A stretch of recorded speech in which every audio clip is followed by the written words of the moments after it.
አንዲት ሴት እልህ በተሞላበት ሁኔታ ወደ ሳሎን ገባች። ባሏ ፍራንክ ግን በጸጥታ ወንበሩ ላይ ተቀምጦ ነበረ። ቁጣ በተሞላበት ድምጿ ፍራንክ፣ በዚህ አካውንት ውስጥ $80,000 ነበረኝ። ከእንቅልፌ ስነሳ $30,000 ጎሎ አገኘሁት። ገንዘቤ ወዴት ሄደ? አለችው፣ አይኖቿ እንደ እሳት እየነደዱ። ፍራንክ በረጋ መንፈስ ሊያስረዳት ሞከረ። ማር፣ ልነግርሽ ብዬ ረሳሁት። ዛሬ ጠዋት ከሆስፒታል ተደውሎልኝ ነበረ። አባቴ አስቸኳይ ቀዶ ጥገና ማድረግ ስላለበት አሁን ድረስ አሉኝ። ለዚህም $30,000 ወጪ አድርጌያለሁ። ልቀሰቅስሽ አልፈለኩም ነበር አላት። ሊንዳ ግን በድንጋጤና በቁጣ ተሞላች። ምንድን እና የእኔን ገንዘብ ነው የላከው ብላ በንዴት በጥፊ መታችው።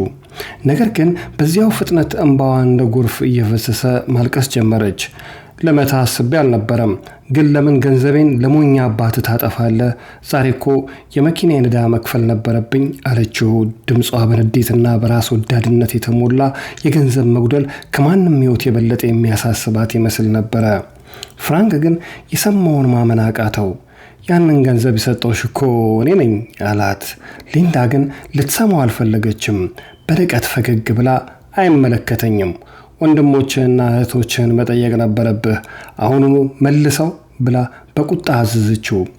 በዚህም የእሱ ቤተሰብ ሕይወት ከራሷ ምቾት እንደማይበልጥ በግልጽ ታስረዳ ነበረ። በዚህ ቅጽበት የስልኳ ጥሪ ድባቡን ሰበረው። እህቷ ነበረች። ሊንዳ ስልኩን አንስታ ወደ ጆሮ አቀረበችው። እህቷም ሊንዳ፣ ቀደም ብዬ ልደርስብሽ አልቻልኩም። አባዬ አሁን ሆስፒታል ውስጥ ነው፣ ቀዶ ጥገና ላይ ነው አለቻት።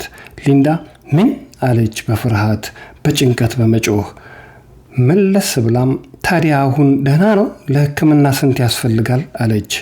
የአባቷ ሕይወት በእውነትም አስጨንቋት ነበረ። እህቷን መለሰችላት። እንደ ዕድል ሆኖ ባልሽ ፍራንክ $30,000 ለቀዶ ጥገናው ከፍሏል።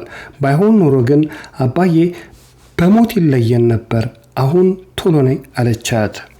በዚህ ጊዜ ሊንዳ ፊቷ በቅጽበት ገረጣ። የሰማችውን ነገር አናወጣት። ልቧ ምቱን ጨመረ። ወደ በኋላ ዞራም ማር፣ አሁን እውነቱን አወቅኩኝ። አባቴ እንደሆነ ለምን አልነገርከኝም? ገንዘቡ አያስፈልገኝም አሁን አለችው። ቃላቶቿ ባዶና ከንቱ ይመስሉ ነበረ። ፍራንክ በእርጋታ ፈገግ እያለ እንዲህ አላት። ዋው፣ እውነተኛ ባህሪሽን ስላሳይሽኝ አመሰግናለሁ። የአባቴ ሕይወት ምንም ማለት እንዳልሆነም፣ ግን ለራስሽ አባት ማንኛውን ነገር ትሰጫለሽ። ከአንቺ ጋር ምንም ግንኙነት አልፈልግም፣ ደህና ሁኚ ብሎ ዞር አለ። በዚያች ቅጽበት በእነሱ መካከል የነበረው ፍቅር ሙሉ በሙሉ እንደ ሞተ ተሰማው። ከአንድ ወገን ብቻ የሚሰራ ፍቅር አይደለም። እውነተኛ ፍቅር፣ ለጋስነት በፈተና ወቅት ይገለጣል። ከገንዘብ በላይ የሰዎች ሕይወትና ክብር ይቀድማል። የዕለቱ መልእክት ነው። በያላችሁበት የዓለም ዳርቻ ሰላማችሁ ብዝት ትርፍርፍ ይበልልኝ። አዱገነት ነኝ። ላቭ ዩ ጋይስ ባይ